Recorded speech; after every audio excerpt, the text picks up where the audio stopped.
See, this has got a decent lead in. Yeah. This has got a decent lead in. They knew what they were doing then. The Indians send signals from the rocks above the pass. The cowboys take positions in the bushes and the grass. They're tied against the bush, you're tied against the tree. She doesn't mind the language, it's a beating she don't need. This is what... I can't take this seriously now since having read that Squeeze song by song book. And he says it was he based it on one of Benny Hill's. Inspired by the opening Benny Hill. It's exactly song. that, isn't it? Precisely what it is. Benny Hill's one of his opening songs. Exactly, isn't it? Yeah. I used to work for Maharaja down amongst the things. Benny Hill would have said, yeah, so there it is. Benny Hill, of course, who in one of those songs said that he was there was a snake charmer who had hit hard times and now he didn't have a pit to hiss in.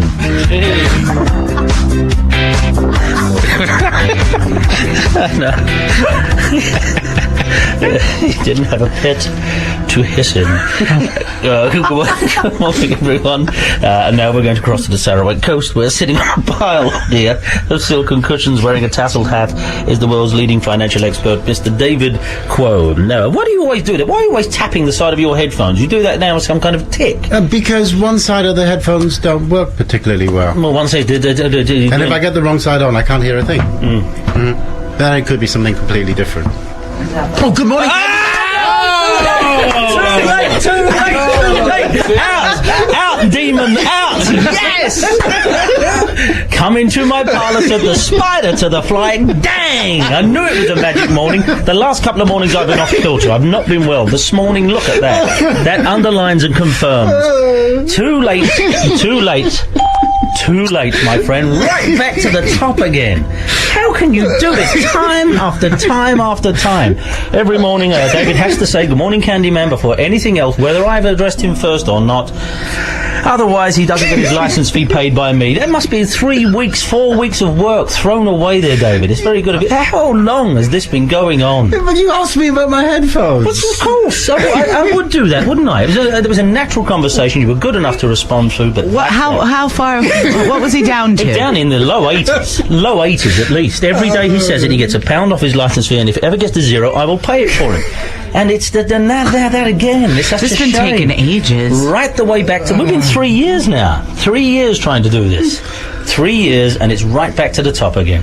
Oh, well, there it is. One of these days. I actually thought we were on a real run here. We've looked down at the single figures before now, but give us your first story, David. There's that. Okay. It seems that in the cat versus dog stakes, we like our dogs more than we like our cats. That's exactly as it should be. That's exactly as it should be. Did you know that about 1 in 5 of us either own a dog or a cat? Well, I'm surprised then. 4 out of 5 people don't own a pet of any sort, then? Absolutely, yeah. Pretty much. I suppose they might have a rabbit or a snake. No, it's about sentient pet. A snake and a goldfish don't count, do they? What about two goldfish? They don't. I'm afraid they don't. I've got a couple of goldfish. What, you're telling me Cheech and Chong don't count? They don't really. I mean, they're there and that, but don't hurt my fish's feelings. Well, they have no feelings. They're goldfish count, Amy. I think goldfish counts. No, I don't think so. They don't. Anything that can't, acknowledge you and love you back. They don't love you back. They don't love you back. I mean, sometimes you pretend the fish, oh, look, he's waiting for his food. Isn't that clever? But they're not. It's just coincidence. It is coincidence. It really is.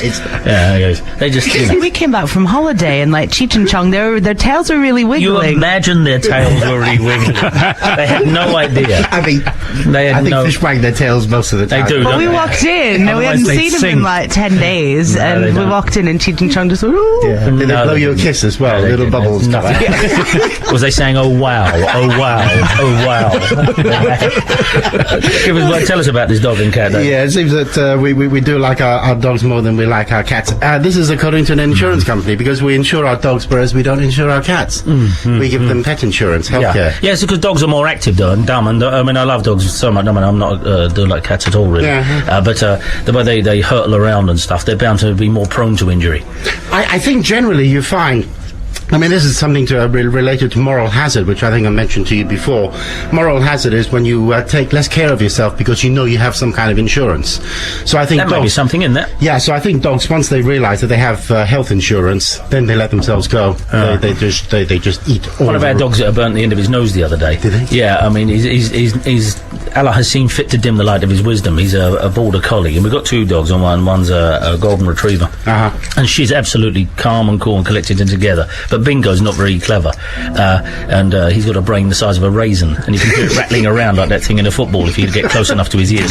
And he's always skidding into things. He's clumsy, and of course it makes him adorable, but he's just not very bright. And he, for some reason, became interested in a cup of tea I had the other day, and he went down to inspect it and didn't know where his nose ended. And he dipped it in just for a second, and he really yelped. He just went down to sniff it, but didn't realise he's got this very long, pointed nose. He's got an overbite as well. Yes, he's got an overbite. Well done remembering it. You see, he was given to us as a gift almost, but I bought the other dog, and he said, "You don't want this one, do you?" It was the last one born, his mouth don't quite mess up. And it doesn't. He's got goofy teeth. Oh, he's totally goofy. I mean, Wendy's going to be furious with me when I get in. She goes, "Don't always tell people he's like that," but he is. He's complete. His bottom jaw ends halfway up his beak. I call it his beak because it's so long. His bottom jaw ends here, and you lift his lip, and it really is. He's got this great big goofy teeth. And the other day, he went down to sniff my tea and didn't realise where his end of his nose was, and it went in it. And it Did you drink it afterwards? No, I didn't. I threw it after him. Get out of here! Cup of tea, and as he scuttle-butted away. Anyway, yes, I can understand that insurance for dogs is very, very, very... dental insurance, particularly. This is like plug.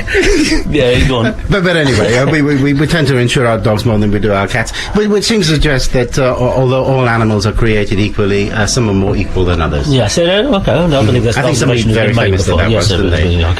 Okay, noise in the office. That's all well and good. Yeah, what is? No, that's okay. Noise in the office. I mean, that is costing UK businesses around £139 billion. What noise in the office? Well, this is it. All kinds of noise in the office. People's mobile phones going off, and it breaks your concentration. I mean, there you are, sort of thinking about something really hard, and then somebody's mobile phone goes off in the corner. Well, where's that fella stirring his tea? I can't find that fella stirring his tea. That would drive anyone mad. Oh, here it is.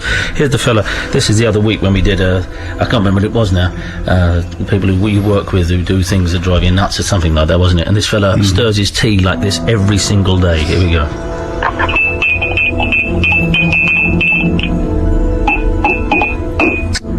And then doesn't do the donk on the end. That would lose you at least 2 working days a week. You'd have to go and finish it off for him. Who said this? Who said this about this? This is a report that came out, about sort of annoying noises in the office, and quite apart from mobile phones, things like emails. When people's emails sort of turn up in the office, and you get that bing bing on. How does it cost you money? Because it distracts people. It distracts you. Yeah, I mean, if you sat behind someone, and I loved him, but if you sat behind someone who drank their tea always like this. Hang on. This is it. If you sat next to anyone, Amy,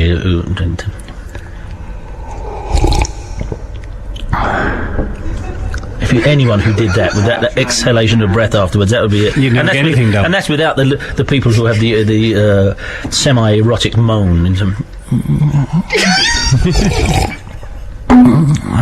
The people who noisy that sort of thing, you don't need that, do you? And that would lose you at least 6 months out of the year off work, I think, with distraction. So I think this is one of the few servos I'm in favour of. Yeah. How about the people who do it?